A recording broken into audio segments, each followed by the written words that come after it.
Hi student, I'm back again. Today we are going to start with a new topic, and that is S block element. We'll see some question based on S block element which involve alkali and alkaline earth metals. Some very important questions which will be more likely to be asked in your competitive exam. So let's begin with it. Okay student, let's see the first question itself. With respect to S block element, the ionic conduction of the following cations in a given concentration are in the order of. Now first of all, the ionic conduction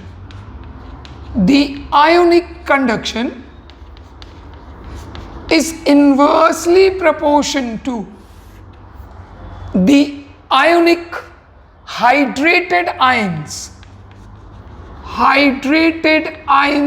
size.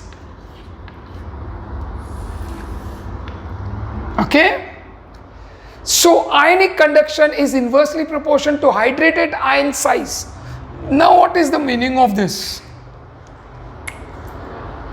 As you can see here, these are group 1, that is alkali metals ion given to you, which involve lithium, sodium, potassium, rubidium.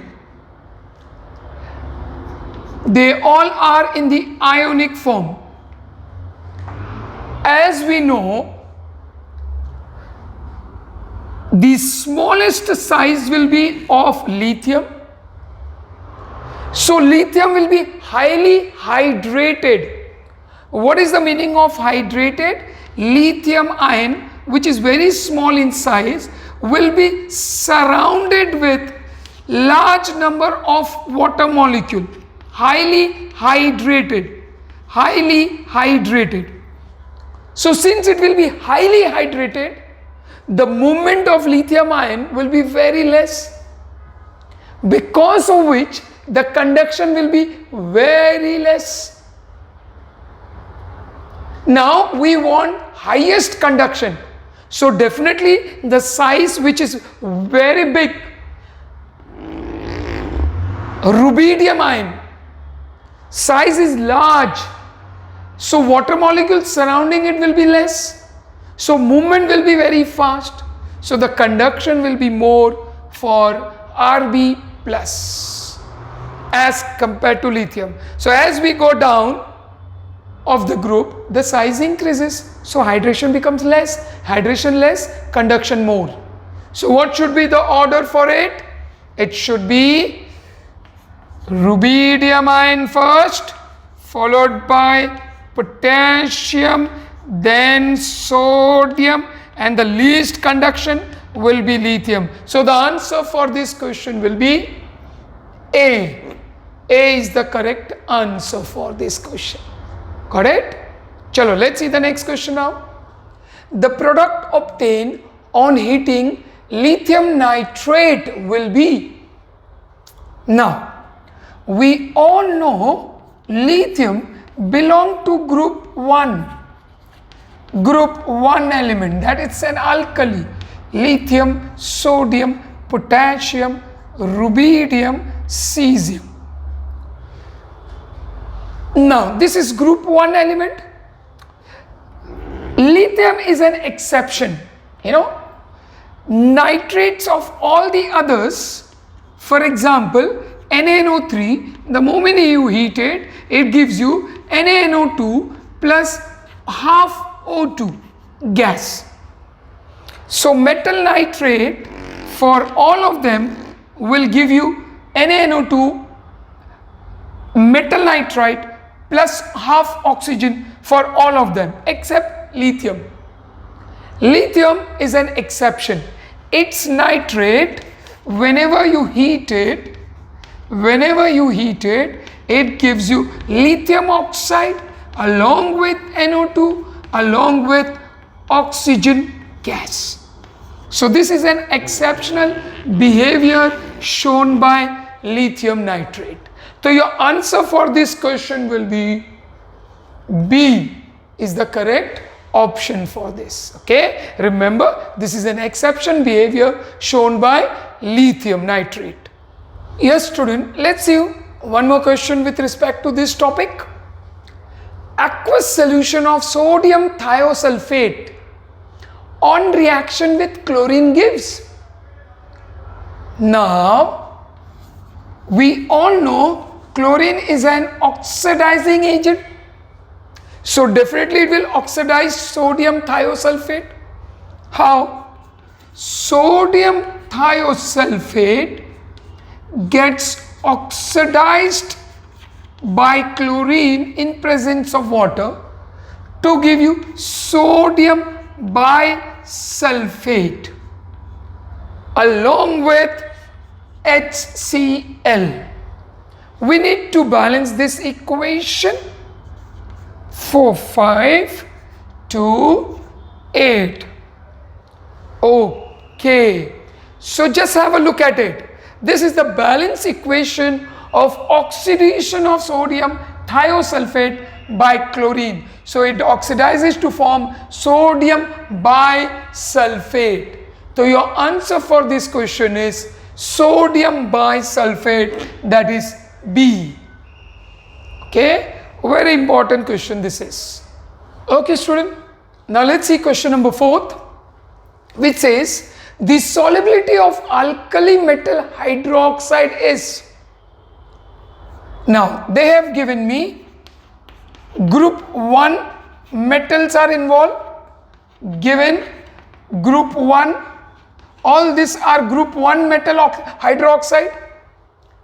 We all know the solubility of metal hydroxide for alkali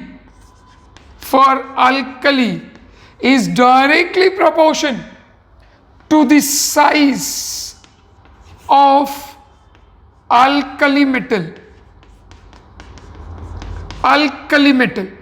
So when I say solubility of metal hydroxide for alkali is directly proportional to the size of the alkali metal. Let us see which are the metal which are taken here. You have been given lithium, potassium, sodium, rubidium, cesium. So tell me, as we go down the group, the size increases. So the largest size will be for cesium. Definitely its hydroxide will be more soluble compared to rubidium, compared to sodium, compared to potassium, compared to lithium. So what should be the answer for this question? The options which is correct, the option which is correct is A. A is the correct option because cesium size is larger than rubidium, then sodium, then potassium, then lithium. So don't forget this, solubility of metal hydroxide alkali is directly proportional to the size of the alkali metal. Okay, so let's see the next question based on this. Which one of the following will dissolve in water most readily? Now let's take one by one. Iodine, it undergoes sublimation, so it is a sublimate compound, goes out, sublimate, it sublimes. Barium carbonate, barium belong to group 2.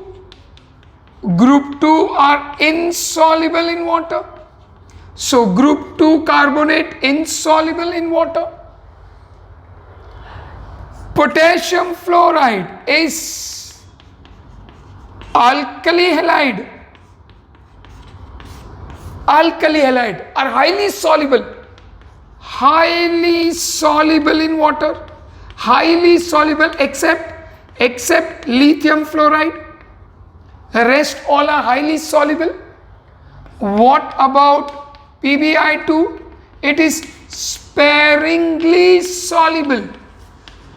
Sparingly soluble in cold water, but readily soluble in hot water. readily soluble in hot water. So they are asking for which is most soluble, dissolve in water, most readily. The answer is KF, that is C is the correct option for this question. Let's see a very interesting question.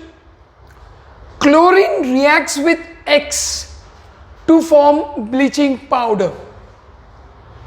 X is, you are supposed to identify X.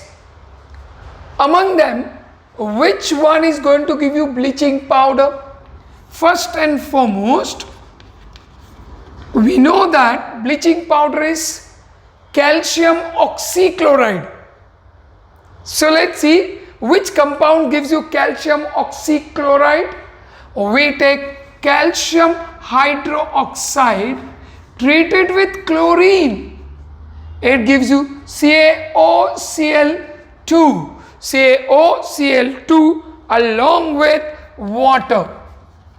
So bleaching powder is calcium oxychloride. Bleaching powder is calcium oxychloride, and this is obtained from calcium hydroxide. Now this calcium hydroxide is also known as slaked lime, dry slaked lime. So your answer for this question will be A, that is dry slaked lime, from which we can prepare bleaching powder. Okay, let's see this question. Informative question. The entire chapter alkali and alkaline earth metal is based on information. Here is a question based on it. Milk of magnesia is used as antichlor. Antichlor means the one which removes chlorine. Antacid means those which neutralizes acidity. Antiseptic, you already know it, or food preservative. So milk of magnesia. First of all, what is this milk of magnesia? Milk of magnesia is aqueous solution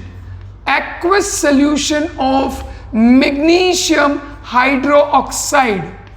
Aqueous solution of magnesium hydroxide is known as milk of magnesia.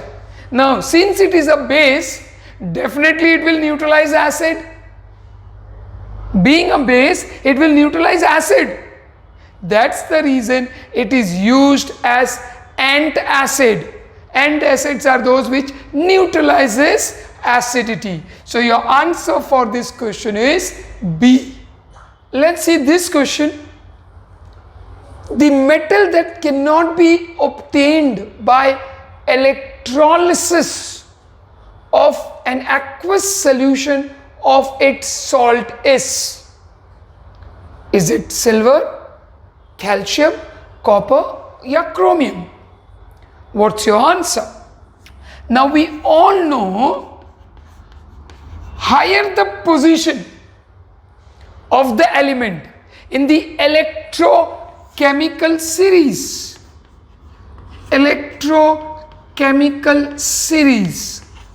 so higher the position of the element in the electrochemical series, very difficult it is to reduce its cation.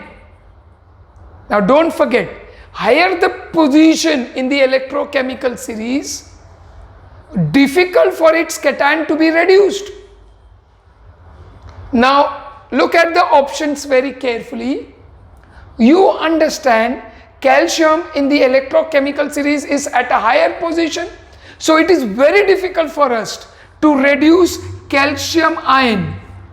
You know, when you carry out electrolysis of calcium salt, aqueous salt, instead of calcium getting reduced, it is water which gets reduced. Calcium ion will remain as it is, and water is reduced to OH minus and hydrogen gas. So your answer is calcium. which is higher in the electrochemical series. So it is difficult for us to electrolyze calcium. Okay, so with that we finish off question pertaining to this topic. See you all next time with a new topic, with some new questions which are more likely to be asked in your competitive exam. Till then, remain happy, be safe and enjoy.